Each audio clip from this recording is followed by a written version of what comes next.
जैसा कि हमने पिछले एपिसोड में देखा था कि मेडिसिनल सेरेमनी स्टार्ट हो चुकी थी, जहाँ पे एक दूसरे से कॉम्पिटिट करने वाले थे जियाओयान, एल्डर वान हुई, एल्डर शेंग नोंग और एल्डर हुनजुजुई। अब यहाँ पे इन चारों में से जो भी इस कंपटीशन को जीतेगा वो दाऊ की वाई कॉन्टिनेंट का नंबर 1 एल्केमिस्ट कहलाएगा। और तभी हम देखते हैं कि ये चारों ही पावरफुल एल्केमिस्ट अरीना के अंदर आकर के अपनी पावर को अनलेश करते हैं और एक दूसरे से एल्केमी फाइट करने के लिए बिल्कुल तैयार होते हैं। मेरे प्यारे से दोस्तों, वीडियो लेट आने की वजह यह है कि मैं अपने गैजेट को फाइनेंस करवाने की कोशिश कर रहा हूँ, तो थोड़ा सा समय लगेगा, जिसकी वजह से वीडियो कुछ दिन, 1-2 दिन डिले आएगी। मगर मैं वादा करता हूँ कि उसके बाद वीडियो आपको सबसे पहले अपलोड मिलेगी, जैसे ही मेरा गैजेट फाइनेंस हो जाएगा और मुझे मिल जाएगा। तो मैं आशा करता हूँ कि आप लोग ये जो वीडियो इस बीच में देर आएगी उसे मैनेज कर लेंगे। और अब हम इस एपिसोड को यहाँ पे स्टार्ट करते हैं। इस एपिसोड के स्टार्टिंग में हमें नरेशन वॉइस में बताया जाता है कि दाओ की वाई कॉन्टिनेंट में एल्केमिस्ट को उनकी ताकत के हिसाब से ग्रेड 1 से ग्रेड 9 तक बांटा जाता है और उन सब से ऊपर होते हैं ग्रैंड 9 एल्केमिस्ट ग्रैंड मास्टर, जिन्हें उनके बनाए हुए पिल के हिसाब से 3 हिस्सों में बांटा गया है। ट्रेजर पिल ग्रैंड मास्टर, मिस्टीरियस पिल ग्रैंड मास्टर और सबसे शक्तिशाली गोल्डन पिल ग्रैंड मास्टर। इस वक्त जियाओयान एक ट्रेजर पिल ग्रैंड मास्टर है। पूरे दाओ की वाई कॉन्टिनेंट में मिस्टीरियस पिल ग्रैंड मास्टर उंगलियों पर गिने जा सकते हैं और गोल्डन पिल ग्रैंड मास्टर पिछले 1000 सालों से एक भी सामने नहीं आया है। इससे आप अंदाजा लगा सकते हैं कि आखिर एक गोल्डन पिल ग्रैंड मास्टर कितना ज्यादा पावरफुल होगा, क्योंकि उसे आज तक किसी ने भी इतने युगों में नहीं देखा है। और आज शायद इस मेडिसिनल कंपटीशन में इतिहास रचा जाएगा जियाओयान के द्वारा। और तभी हम मेडिसिनल माउंटेन का सीन देखते हैं, जहां पे अरीना के अंदर ये चारों ही कॉम्पिटिटर एक दूसरे के सामने आके खड़े हो जाते हैं। तभी ऑडियंस में आवाज गूंजती है जियाओयान को देख के कि आखिर इतनी कम उम्र में जियाओयान एक ट्रेजर पिल ग्रैंड मास्टर कैसे बन सकता है। अभी वहां पे हुनजुजुई कहता है कि तुम तीनों चलो आओ और आखिर दिखाओ कि तुम लोगों की औकात क्या है। ये सुनना ही था एल्डर वान हुई तुरंत वहां पे कहते हैं कि तो फिर ध्यान से देखना हुनजुजुई कि हमारी पावर है क्या। ये कहने के साथ एल्डर वान हुई अपनी हेवनली फ्लेम को रिलीज करते हैं। आसमान में एक बड़ा सा टोर्नेडो अपीयर होता है और उस टोर्नेडो के बीच में मौजूद होता है एल्डर वान हुई का पावरफुल हेवनली फर्नेस, जो कि उनकी हेवनली फ्लेम से बन के प्रकट हुआ था। ऐसे देख के ऑडियंस में बैठे लोग कहते हैं कि ये है रैंक 10 की 9 विंड हेवनली फ्लेम। तभी वहां पे जियाओयान कहता है कि तो मतलब हेवनली टॉम के अंदर याओ जिंग जी के पास जो 9 विंड हेवनली फ्लेम थी वो असल में एल्डर वान हुई ने ही उसे दिया था। तभी वहां पे एल्डर शेन नोंग यहाँ पे एल्डर वान हुई की ऐसी ग्रैंड एंट्री को देख के कहते हैं कि ओल्ड मैन वान हुई, लगता है तुम्हारी 9 विंड हेवनली फ्लेम पर पकड़ पहले से भी ज्यादा मजबूत हो गई है। अगर बात ऐसी है तो ये बुढ़ा भी अपना कमाल दिखाना चाहेगा। ये कहने के साथ एल्डर शेंग नोंग अपनी पावर को अनलेश करते हैं और जिस प्लेटफॉर्म के ऊपर वो खड़े थे वहां पे चारों ही तरफ मेडिसिनल हर्ब अपीयर होने लगती हैं। इस नज़ारे को देख के जियाओयान कहता है कि एल्डर शेंग नोंग की हेवनली फ्लेम असल में रैंक 5 की हेवनली फ्लेम ऑफ लाइफ है। तभी ऑडियंस में सभी लोग चिल्लाते हैं कि ये हेवनली फ्लेम हवा से ही मेडिसिनल हर्ब उगा सकती है। फ्लेम ऑफ लाइफ को फायर ऑफ लॉन्गविटी भी कहा जाता है। लड़ाई में इसकी ताकत ज़्यादा खास नहीं होती है, लेकिन जो भी इसे हासिल करता है उसकी उम्र काफ़ी बढ़ जाती है। तभी हम वहाँ पे एल्डर शेननोंग के फर्नेस को देखते हैं, जो कि एक डाल से टूट करके सीधा ही उनके सामने आकर के अपीयर होता है। यकीनन ये हेवनली फ्लेम ऑडियंस में बैठे हुए सभी लोग और जितने भी एल्डर्स होते हैं उन सब का फ्यूज उड़ाने के लिए काफ़ी थी, क्योंकि ये काफ़ी मिस्टीरियस हेवनली फ्लेम थी। तभी वहाँ पे एल्डर वान हुई कहते हैं कि ओल्ड मैन शैंगनोंग, तुम्हारी किस्मत वाकई बहुत अच्छी है। इस बात को सुन के एल्डर शैंगनोंग अपनी हेवनली फ्लेम को हाथ में लेके कहते हैं कि एल्डर वान हुई, असल में ये हेवनली फ्लेम मुझे हब्स ढूंढते वक्त किस्मत से मिल गई थी और इससे ज़्यादा कुछ नहीं।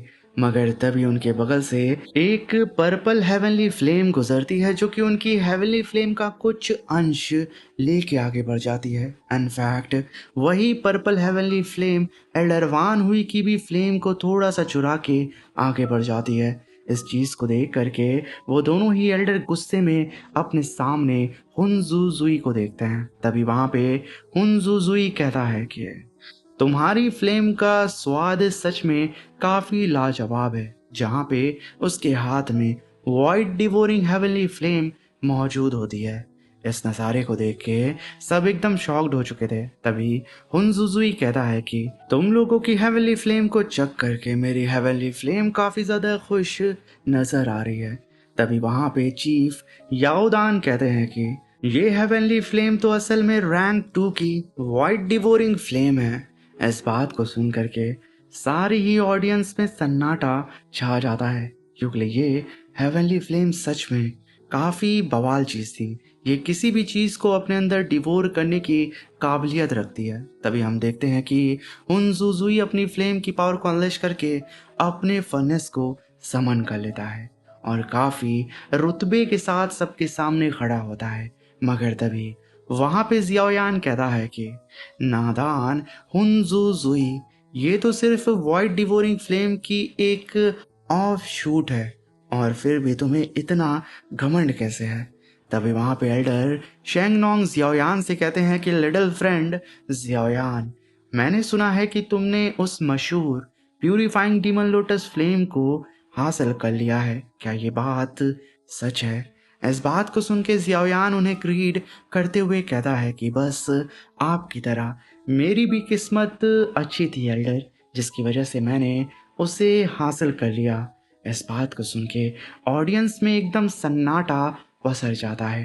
तभी वहाँ पे जियाओयान अपने राइट हैंड को उठाता है और अपनी प्यूरिफाइंग डीमन लोटस फ्लेम को समन करता है, जो कि लोटस फॉर्म में आकर के आसमान में एक बड़ा धमाका करती है। इस नज़ारे को देख करके एल्डर वान हुई कहते हैं कि जियाओयान की हेवनली फ्लेम ये तो एक हेवनली फ्लेम स्प्रिट में कन्वर्ट हो चुकी है, क्योंकि उन लोगों के सामने असल में लिटिल जियाओई अपीयर हो चुकी थी, जो कि बेचारी अपनी गहरी नींद से उठी थी।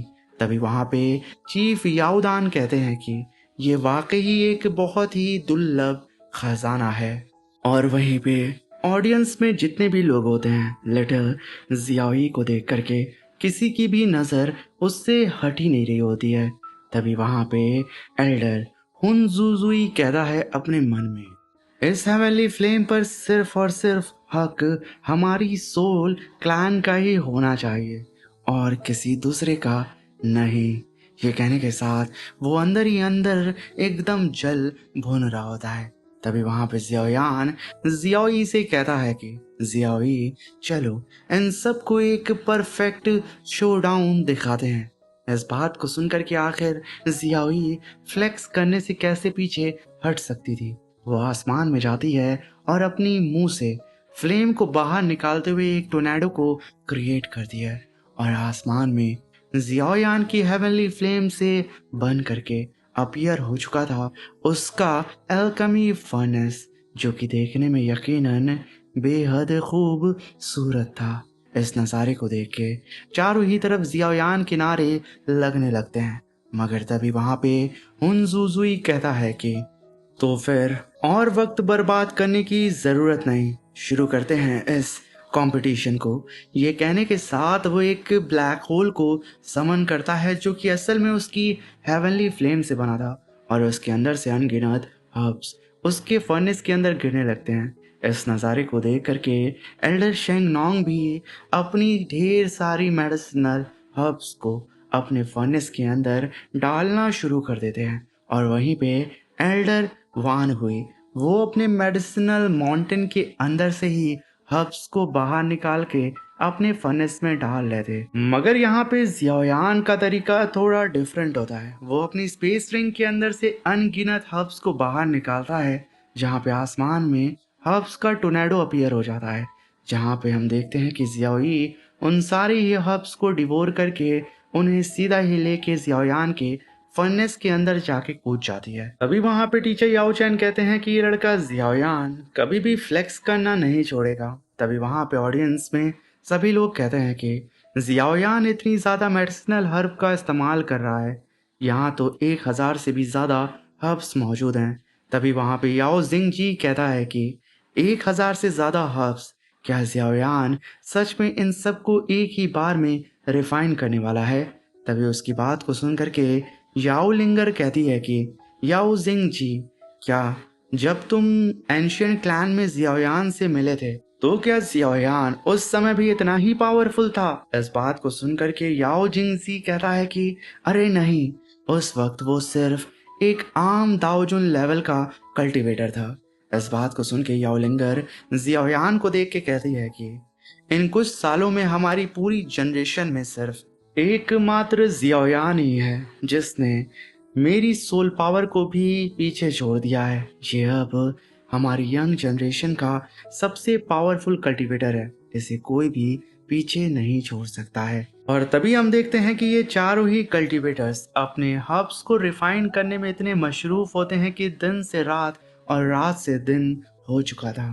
तभी हम देखते हैं कि इन लोगों ने अब काफ़ी अच्छी तरीके से अपने हर्ब्स को रिफाइन कर लिया था, जहाँ पे ऑडियंस भी सीधा ही कहती है कि अब चारों ने अपनी मेडिसिनल हर्ब को रिफाइन कर लिया है, अब शुरू होगा फिर कंडेंसेशन का असली दौर।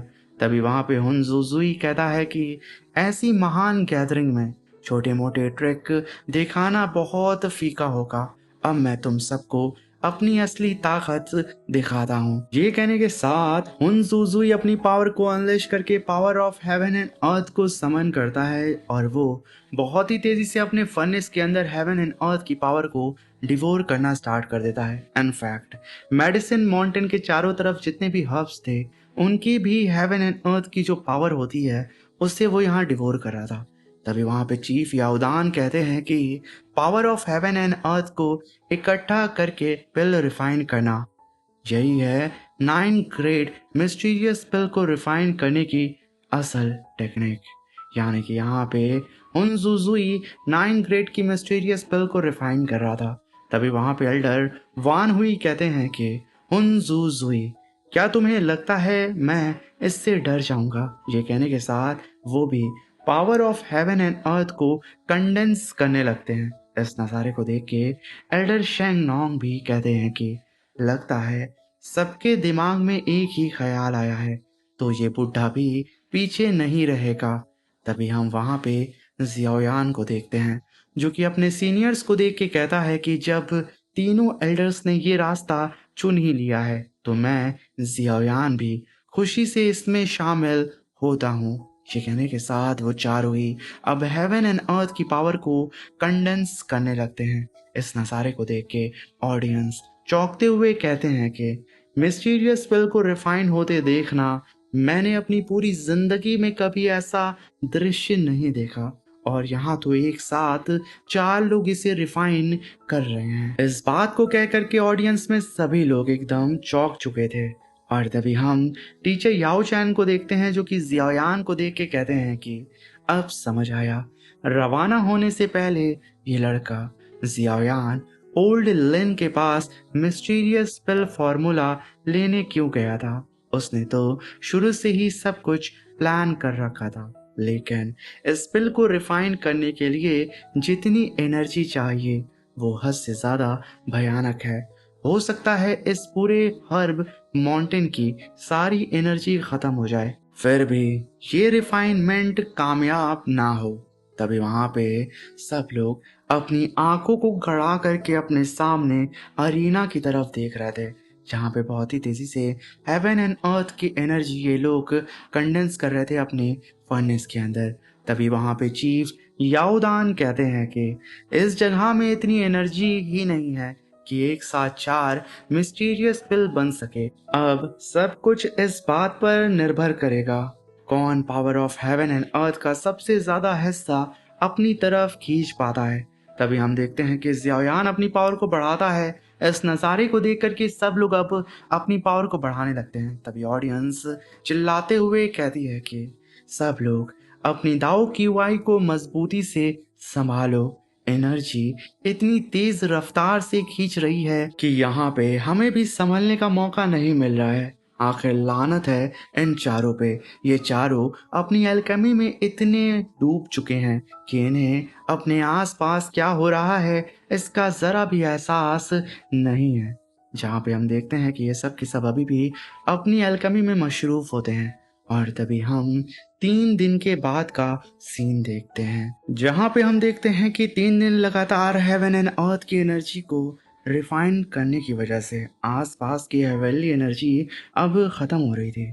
इस चीज को देख करके वहां पे चीफ याओदान कहते हैं कि हजारों माइल तक की power of heaven and earth पूरी तरह खत्म हो चुकी है और लगता है इस मुकाबले का कोई विजेता नहीं निकलेगा। तभी वहां पे सब लोग एकदम शांत हो जाते हैं और ये चारों ही कॉम्पिटिटर एल्केमी करना भी बंद कर देते हैं। और तभी वहां पे जियायान कहता है अपने मन में, अगर अब मैं power of heaven and earth का सहारा नहीं ले सकता तो सिर्फ अपनी दाव की वाई के दम पर मिस्टीरियस स्पेल बनाना मुमकिन है।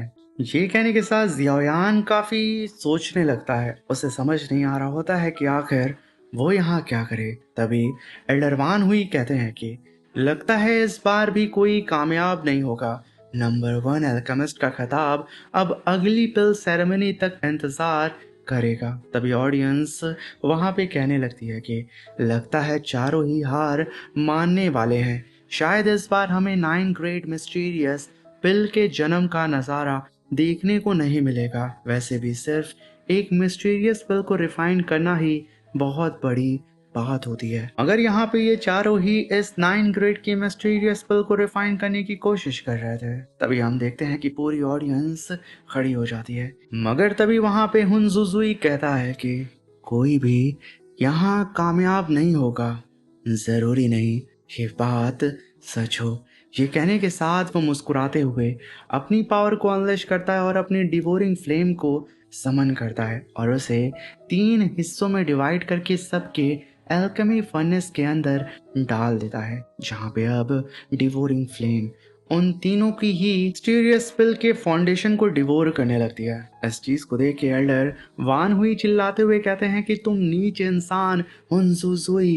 ये कहने के साथ वो एकदम भड़क चुके थे और सीधा उसके ऊपर अटैक कर देते हैं। और वहीं पे एल्डर शेंग नोंग भी अब चिल्लाते हुए कहते हैं कि हुनजुजुई, तुम्हारी इतनी हिम्मत कि तुम यहाँ पे हमारी ही इस पिल की एनर्जी को चुराने की कोशिश कर रहे हो।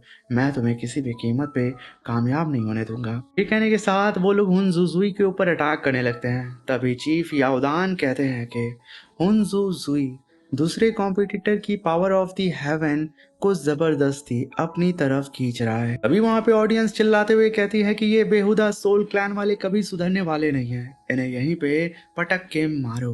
मगर तभी हम देखते हैं कि एल्डर शेंग नोंग चिल्लाते हुए कहते हैं कि हुनजुजुई, मैं तुम्हें कामयाब होने ही नहीं दूंगा, चाहे तुम कुछ भी कर लो। ये कहने के साथ अपने रूट से वो सीधा ही हुनजुजुई के ऊपर अटैक करते हैं। हुनजुजुई अपनी फ्लेम को प्रोटेक्ट करने के लिए सामने आ जाता है और वहीं पे उन दोनों ही एल्डर के अटैक को रोक के कहता है कि तुम लोगों की हेवनली फ्लेम इतनी कमजोर है और तुम सोचते हो कि वॉइड डिवोरिंग फ्लेम को रोक लोगे। आखिर तुम दोनों लोग कितना बेवकूफ़ी भरा ख्वाब देख रहे हो। तभी हम देखते हैं कि वो सुनजुजुई के फेस पे शिकन जा जाती है और वो जियाओयान की तरफ देखते हुए एकदम एक जगह पे स्थिर हो जाता है, जहाँ पे हम देखते हैं कि जियाओयान के फर्नेस के अंदर मौजूद होती है लिटिल जियाओई, जो कि सीधा ही इस वाइट डिवोरिंग फ्लेम को ही डिवोर करना स्टार्ट कर देती और उसे मज़े से रिफाइन कर रही थी। इस नज़ारे को देख करके उन जुजुई चिल्लाते हुए कहता है कि कमबख्त कमीने जियाओयान, आखिर तू मेरी फ्लेम के साथ ये क्या कर रहा है। और इसी के साथ मेरे प्यारे से दोस्तों ये शानदार सा एपिसोड यहीं पे ख़त्म होता है। अब मिलते हैं इसके नेक्स्ट एपिसोड में, तब तक के लिए अपना ख्याल रखें। Thank you for watching.